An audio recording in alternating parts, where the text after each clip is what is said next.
Thou didst, O Lord, create the mighty whale, that wondrous monster of a mighty length. Vast is his head and body, vast his tail. Beyond conception his unmeasured strength.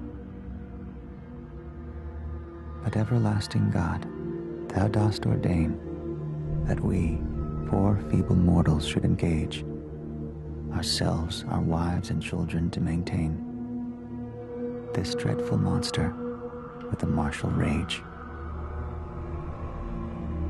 Bellick Folger, 1754. Death to the living, long life to the killers, success to sailors' wives, and greasy luck to whalers.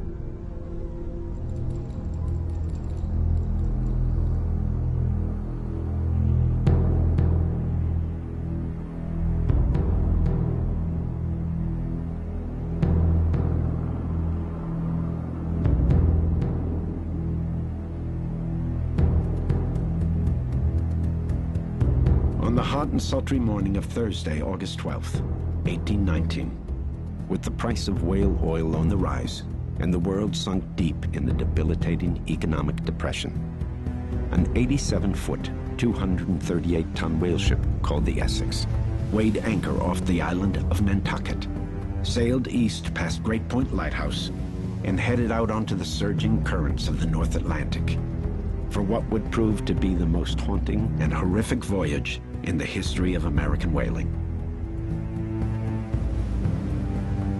The ship was, in many ways, a microcosm of American whaling at the time, owned by a group of Quaker merchants on Nantucket, and manned by a characteristically mixed and motley crew, each of whom had a stake in the outcome of the voyage and a share of the profits, no matter how small. The Essex had been a fairly typical ship going into this. In fact, if anything, was regarded as a lucky ship. She had been good to her owners and good to her men, coming back regularly with decent loads. Nothing special about her. She was getting old. She's 20 years old, which is getting towards the end of a life of a whale ship. But there are no signs that anything extraordinary was in the cards for the Essex. In addition to her 28-year-old first-time captain, George Pollard, and his able but headstrong 22-year-old first mate, Owen Chase, the ship's 21-man crew included 7 newly recruited black sailors out of Boston, 5 veteran Nantucketers, 5 off-islanders, and 2 young men, Captain Pollard's cousin, Owen Coffin, and his cabin boy, Thomas Nickerson, an orphan, who at 17 and 14 respectively were scarcely more than boys. It was perhaps the most pleasing moment of my life, when I, at the age of 14, went for the first time aboard that ship. She was to be my home for the coming 3 years, and black and ugly as she was, I would not have exchanged her for a palace. Thomas Nickerson.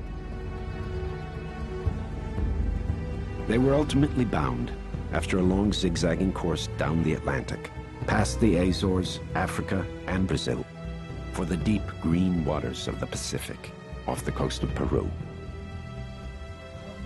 They were hunting sperm whales, huge, big-brained, deep-ocean creatures, prized for the luminous character of the oil that could be rendered from their immense bodies, and for the hundreds of gallons of spermaceti oil, finer still, contained in their massive block-shaped heads.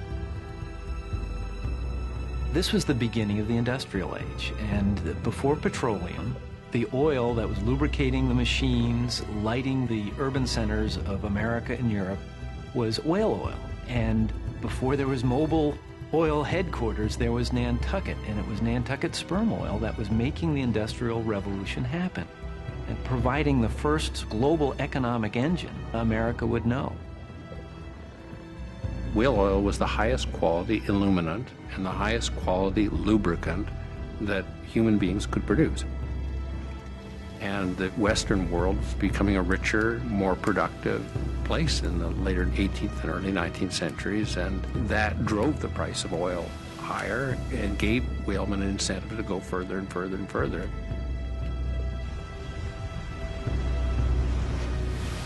That August night in 1819, however, as the doomed ship headed out into the blackness of the Atlantic, no one in their wildest dreams could have imagined the fate that lay in store. For the industry itself, for the tiny island that was then its capital, or for the ship and its 21-man crew, whose dark and dreamlike voyage would haunt the memory of American whaling for generations to come, give rise to one of the most remarkable works of literature ever created by an American, and like whaling itself, raise large and searching questions about the relation of human beings to each other, to other species, and to the planet.